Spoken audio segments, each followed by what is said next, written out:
3 days before Christmas. My mother sent me a dinner invitation in the mail, like I was a client. She did not want to offend, but also did not want to call. Thick cream paper, gold wax seal. My full name centered in the middle like I had never lived in that house. 5 years earlier, my father had removed me from his company in front of 6 executives and told me failure looked expensive when it wore confidence. This time, he wanted me back at his table. What I did not know yet was whether he wanted a son in the room, or just one more body to make the room look complete.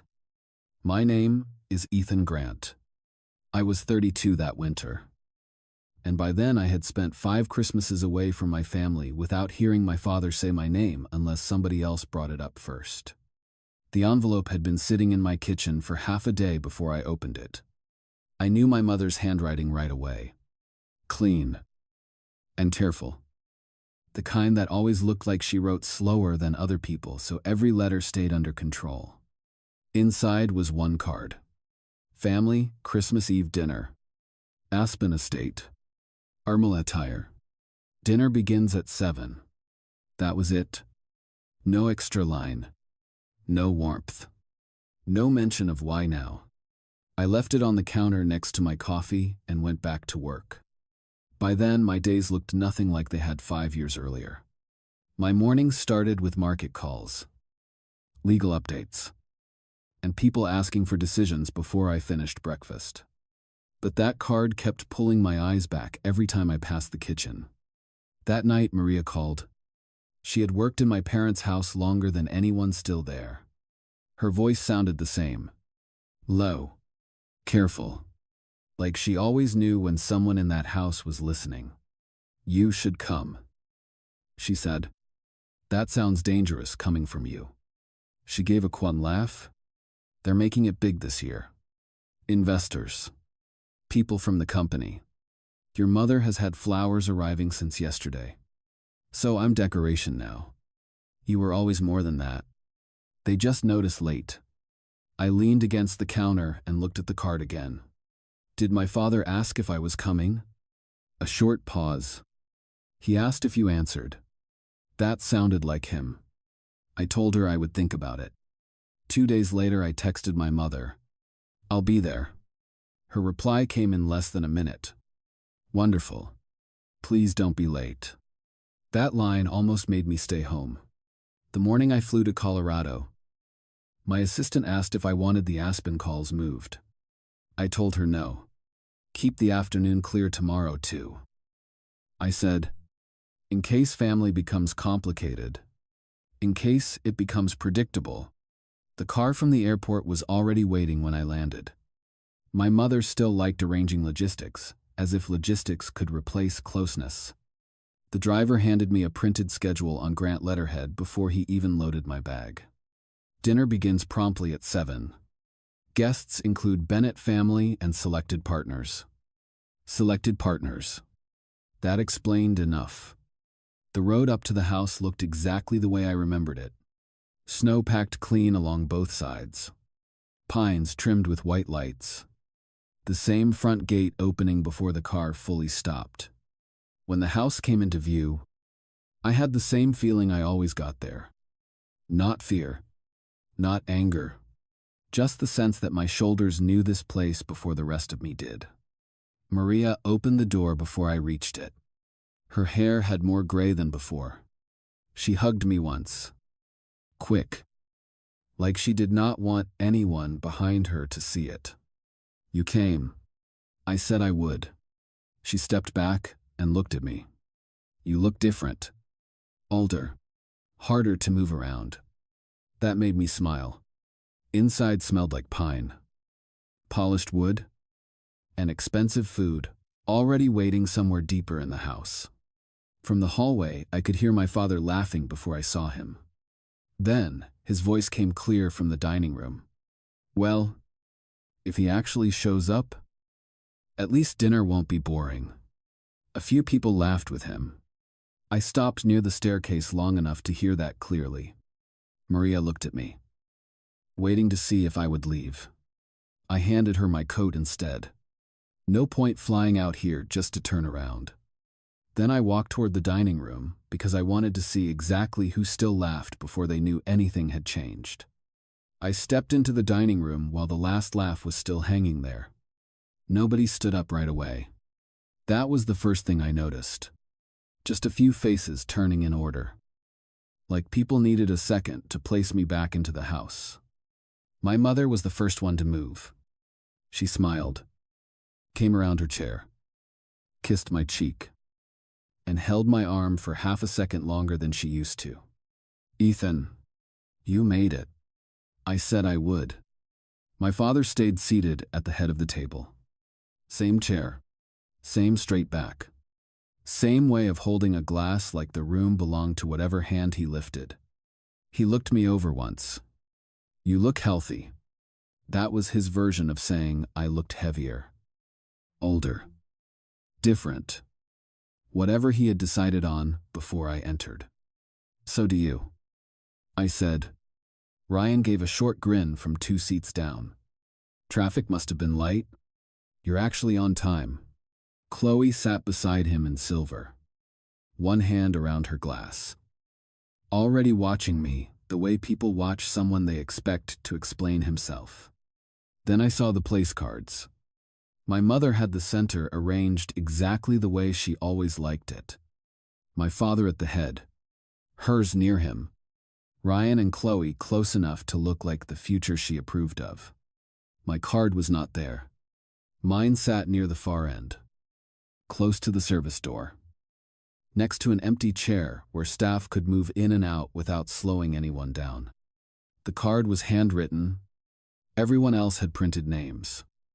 That landed harder than my father's joke from the hallway.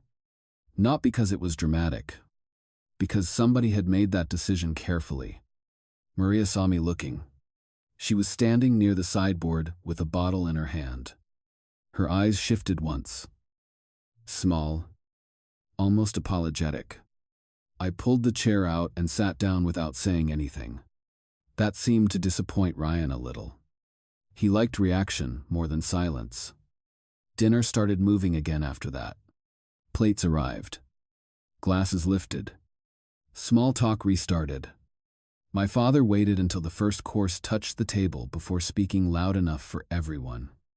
"Well," he said, cutting into his food. "Good thing you came hungry. We'll make sure you can still afford dinner tonight." A few people laughed because he did.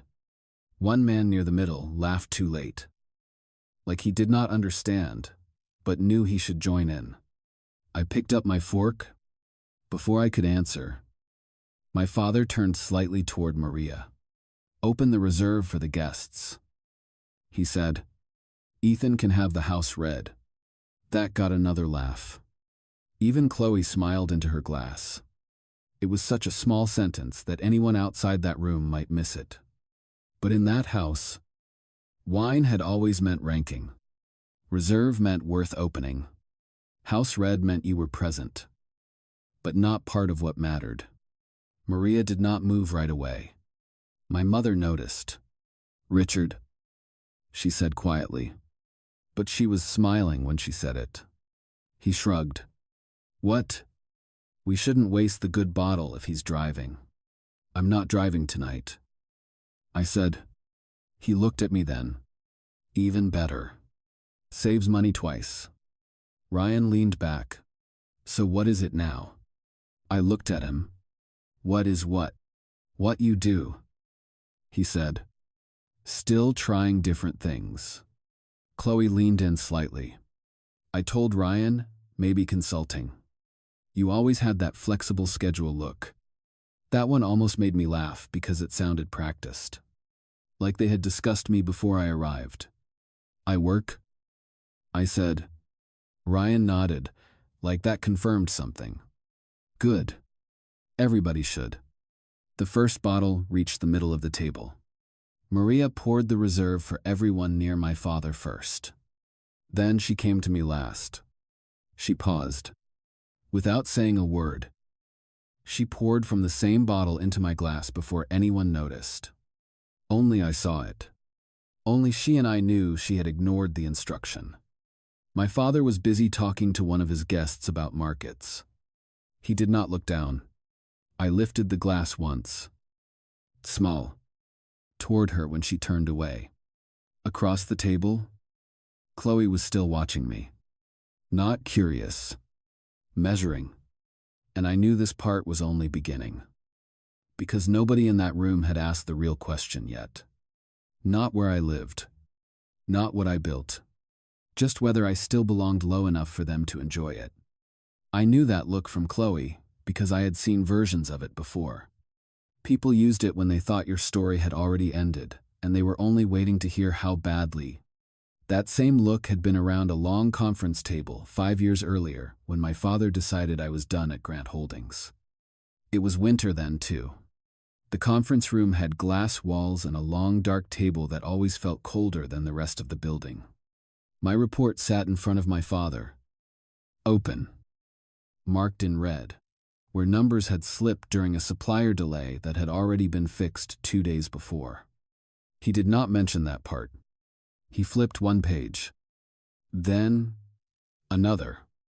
Like the result had been decided before I walked in. This is embarrassing, he said. Nobody spoke. 6 men in suits sat there pretending to study paper. Ryan sat near the far end with a pen in his hand. He never wrote anything down.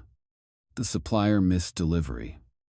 I said, "We already moved the contract and corrected the margin." My father raised one hand without looking at me. Clients do not pay for explanations. The final numbers recovered. The fact that you need to say that is the problem. He pushed the report across the table. It stopped near my hand. Not thrown hard, just enough to make everyone look down. That room always worked like that. Nobody raised a voice unless the silence failed first. "I gave you room," he said. "You treated room like permission." I remember the clock on the wall more than anyone's face. 9:14. That stayed with me longer than his words. Ryan finally looked up. For a second I thought he might say something. He did not. My father leaned back. "HR is waiting outside. You'll hand over access before noon." I stood there longer than I should have. Not because I thought he would change his mind, because some part of me still expected one person in that room to act like family. Nobody did. When I packed my desk, I only took what fit into one box. Laptop charger. One notebook. A coffee mug somebody had given me during my first year. The woman at reception avoided my eyes when I passed. Outside. Snow had started again. I walked 3 blocks before stopping near the plaza because my hands had gone numb and I needed somewhere to sit. That was where my mother called. I almost let it ring out. When I answered, her voice was already tight. "You're coming home tonight. I'll find a place. You don't need to make this bigger than it is." I looked at people crossing the street in front of me. It already happened. "We can tell people you're taking time off." That line told me everything.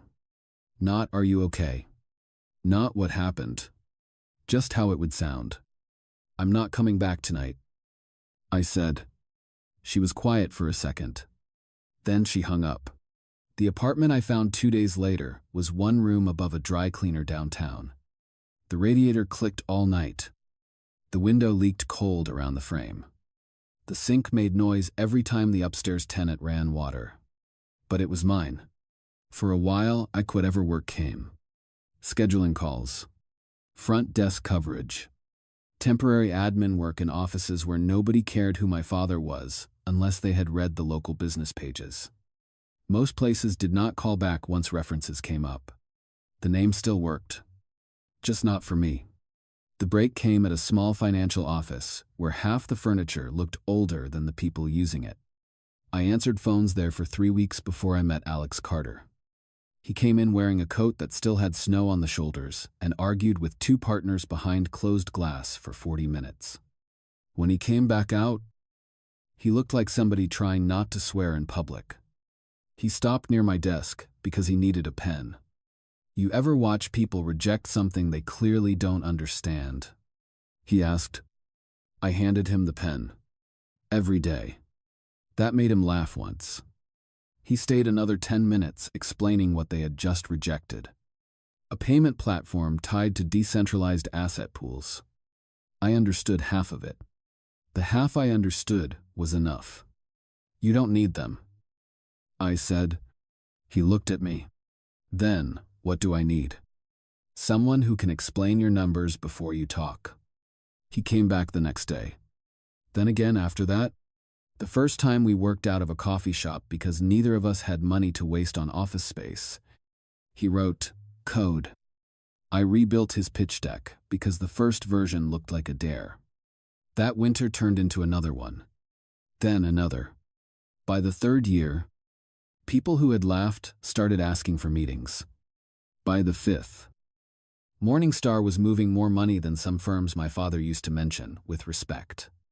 Back at the table, Ryan was still talking about market pressure like he owned calm. I took a sip from the glass Maria had poured. Same reserve bottle. Same room. Only now I understood something I did not understand back then.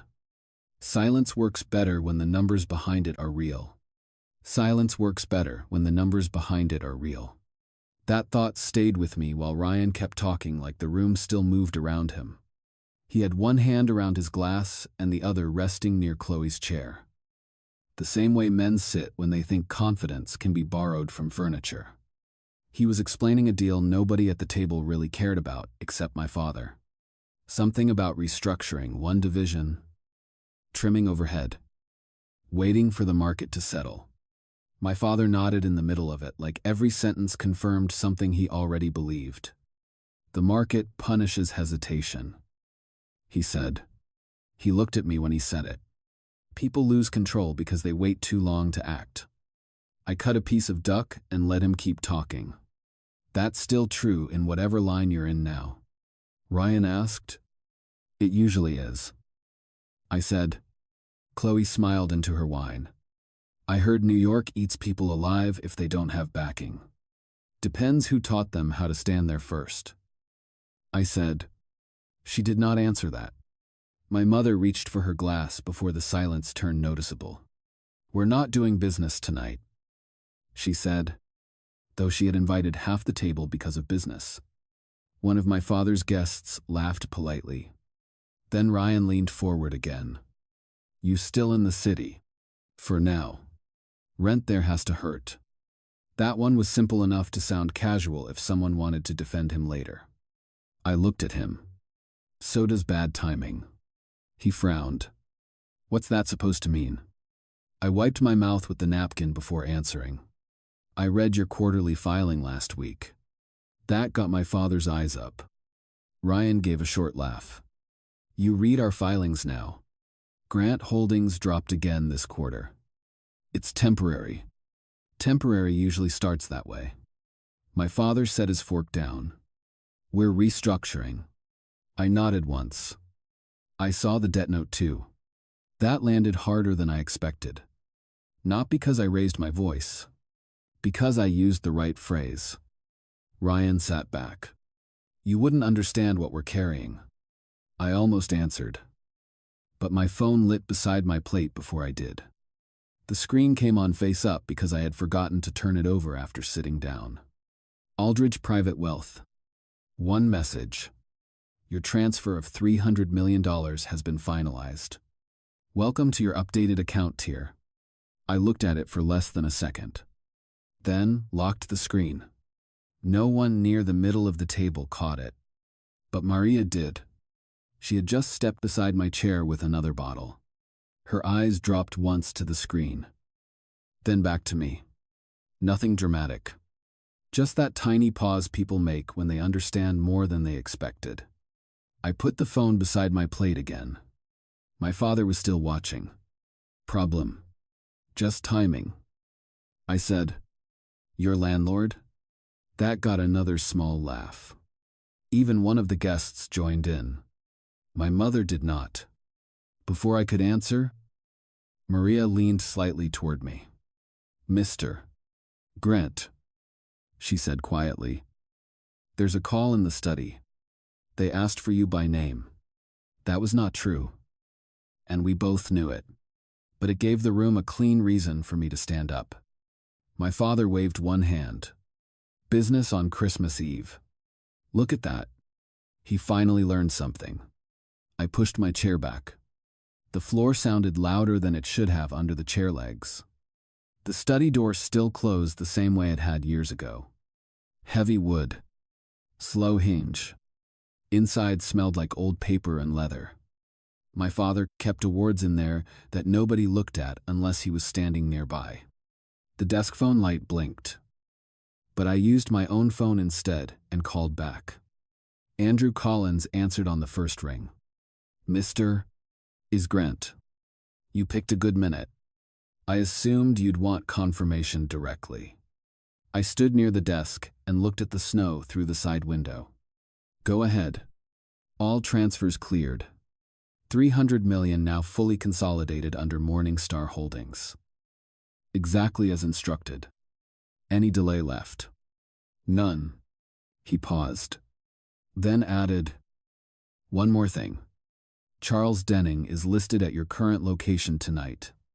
That made me look toward the door. Charles is here. Yes. He's advising Grant Holdings this quarter. Of course he was. That explained the navy suit I had noticed near the middle of the table but had not placed yet. He knows you're there. Andrew asked. Not yet. A short silence. Then Andrew lowered his voice slightly. Interesting room for a finalized transfer. I smiled once. But only because nobody could see it. Yeah. I said. It just became one. I ended the call and stood there another few seconds before going back out. Not because I needed time. Because I wanted the room exactly the way I left it. Relaxed. Certain.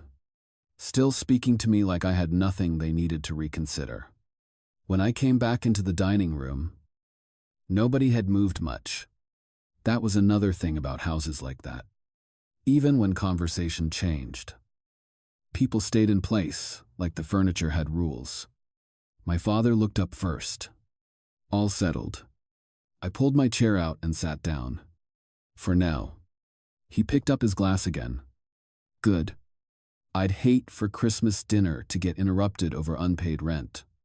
A few people smiled because he expected them to. Ryan looked at Chloe before adding his part. Or overdraft protection. That got a little more laughter. I reached for my glass and took one sip before answering. It was my banker. That changed the timing of the room more than the volume. Not silence yet. Just a pause where nobody knew whether to laugh again. Chloe did, first. Your banker sounds committed. My father leaned back. Everyone has a banker. Ethan. Even people with $200 and bad habits. I know. I said. Across the table. The man in the navy suit finally looked straight at me. Charles Denning. I knew the face now. Aldridge had sent him to one of our meetings in New York 8 months earlier when Morningstar started moving money through a larger private structure. He had aged a little since then, but not enough to miss. He knew me now, too. I could see it in the way his hand stopped halfway to his glass. My father noticed him looking. Charles, he said, smiling toward him. You work in private wealth? Tell him what qualifies as a serious client these days. That should have stayed a joke. Instead, it opened the door. Charles set his glass down, carefully. I'm not sure I should. Ryan laughed and cut in. Come on. He says his banker called during dinner. At least tell him what level you need before they stop charging monthly fees. That got one short laugh from the far side of the table. Then I looked at Charles. Not long. Just enough. Charles, I said, do I still qualify as one of Aldridge's top clients? The whole table turned before he answered. My mother frowned first because she heard something in my tone she did not like. My father's smile stayed in place too long. Charles adjusted his tie once. The room waited. When he spoke, his voice stayed professional. To low. The same voice he used in boardrooms where nobody raised volume unless money forced it. You do. Ryan smiled like he thought that helped his side. Then Charles added the rest. You are one of our largest private clients in that tier. Mr. Grant. Nobody moved. My father looked at him. What tier? Charles did not answer right away. He looked at me once, checking whether I wanted him to continue. I gave him nothing except stillness. That was enough. He went on. The transfer finalized tonight placed him in our upper private bracket. Ryan gave a short laugh. Too fast. How much are we talking about? A condone. Charles did not smile. 300 million. The fork slipped out of Ryan's hand before he said anything else. It hit the plate first. Then the floor. That sound stayed in the room longer than any voice. Chloe straightened in her chair, but did not reach for him. My mother's fingers tightened around the stem of her glass. My father looked from Charles to me like one of us had said something careless that could still be corrected. Then he looked back at Charles. That's not funny. It wasn't intended to be. Nobody at the far end laughed now. Not one person. I folded my napkin once and set it beside my plate. My father spoke again. Slower this time. You're telling me my son moved $300 million tonight. Charles answered without changing tone. I'm saying his account transfer completed tonight. Yes. Ryan finally found his voice.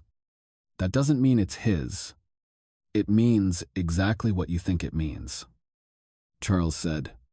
That hit harder because he did not dress it up. My father stared at me. From what? Work? I said. He kept looking. Waiting for more. So, I gave him only what fit the room. Same thing you said I couldn't hold together. My mother opened her mouth but did not speak. Chloe looked down at her glass like she needed something stable to look at. The guest nearest my father cleared his throat and suddenly became interested in the candles. No one wanted to be the first outsider to react. That made it feel even quieter. I stood up because sitting any longer would have made it feel like a performance. Maria was already near the wall, watching without moving. My father's voice followed me before I fully stepped back. You expect me to believe you built that alone? I looked at him. No. I expect you to understand you never asked. That landed because it was true enough to stay there. No long speech. No anger. Just that. Then, I pushed my chair in carefully so it would not scrape too hard, and turned toward the hallway while the table stayed exactly as it was. 7 people. Crystal glasses. Half-finished plates. And one sentence nobody there could put back where it had been. I did not stay for dessert. By the time I reached the front hall, I could hear voices starting behind me. Low at first. Then overlapping. Not shouting. Just people trying to decide which version of the last 5 minutes they wanted to believe. Maria handed me my coat before anyone else came out. Her eyes were wet. But she smiled anyway. I told you they noticed late. I put my arms through the coat. They noticed a number. Sometimes that's the only language this house learns. Before I answered, my father's voice came from the dining room. Ethan. Not loud. Just enough to stop me near the door. I turned. He was standing in the hallway now. One hand still holding his glass like he forgot to set it down. For the first time that night, he looked less certain than tired. You should have said something earlier. I looked at him for a second. You had 5 years. Then I left. The snow outside had thickened.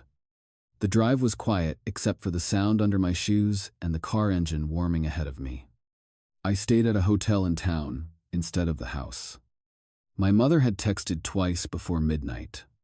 First, please call me. Then, your father is upset? I did not answer either. The next morning, my phone started buzzing before 7. 3 missed calls from New York. 2 emails marked urgent. 1 message from Clara. My operations director. Someone leaked dinner. Finance circles already talking. Call me when awake. That did not surprise me.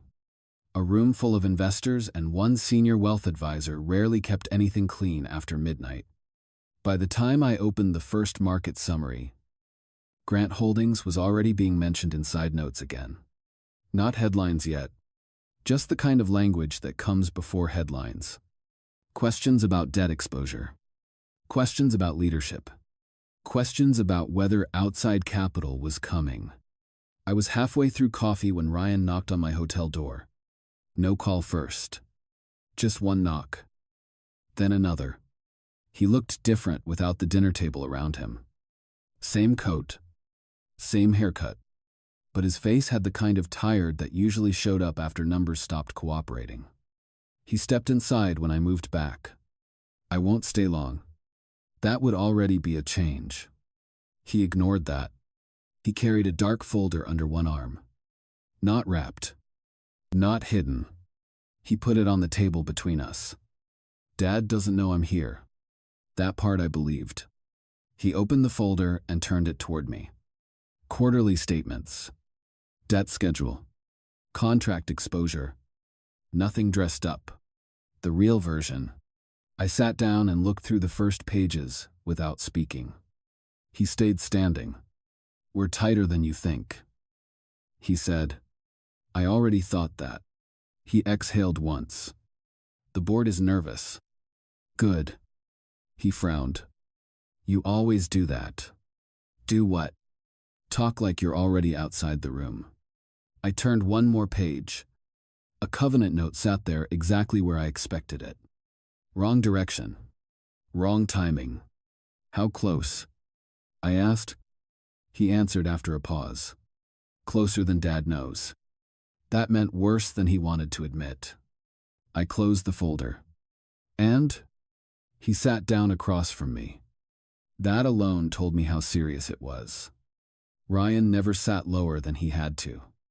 We need stability attached to the name. You mean money? We need both. I looked at him.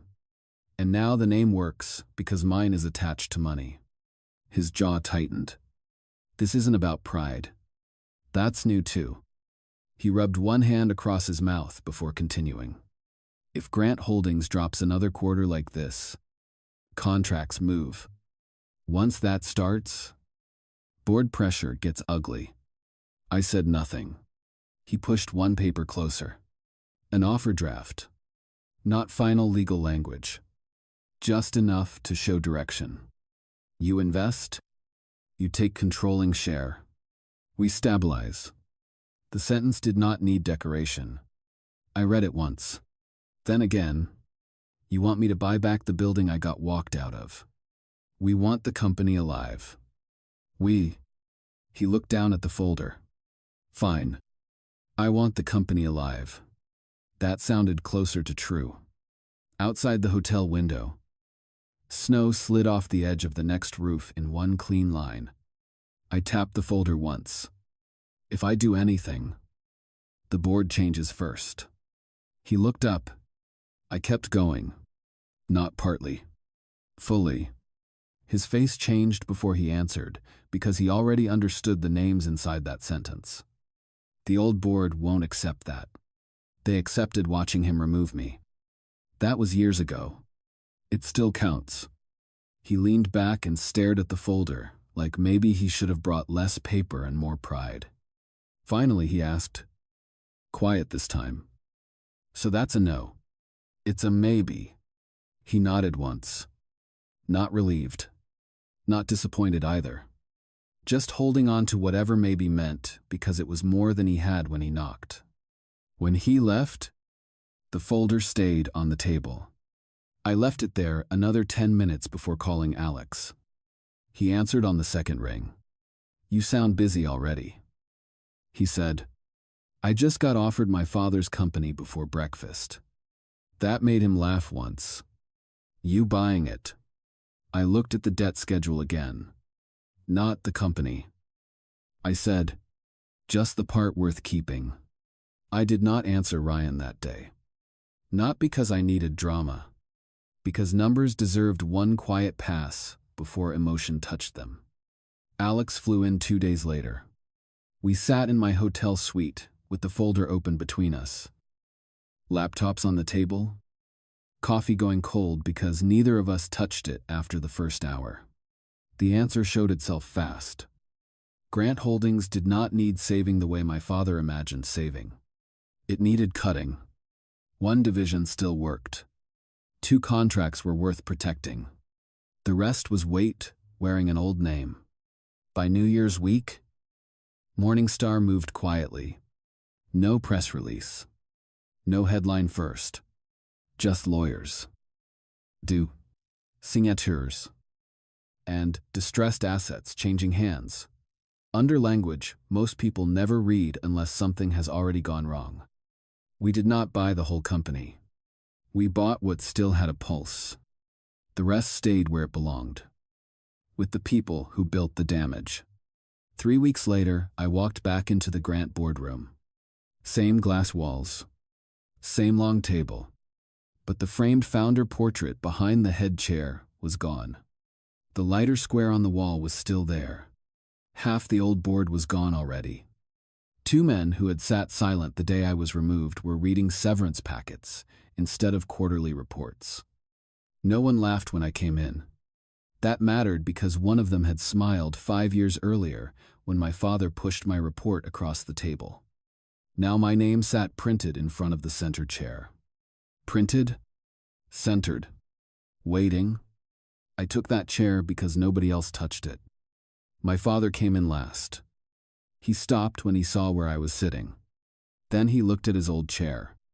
The brass plate marked chairman had been removed. Only 4 empty screw marks remained. He sat 2 seats down without saying anything.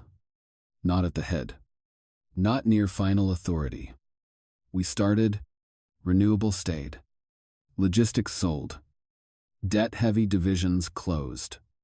2 executive contracts ended before noon. One belonged to the man who laughed when I lost my badge years ago. He read his own termination page twice before signing.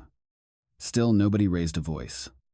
Halfway through, legal slid the final packet across. Operating authority. Temporary board transfer. My father read the first page slowly, then signed. The pen clicked once when he set it down.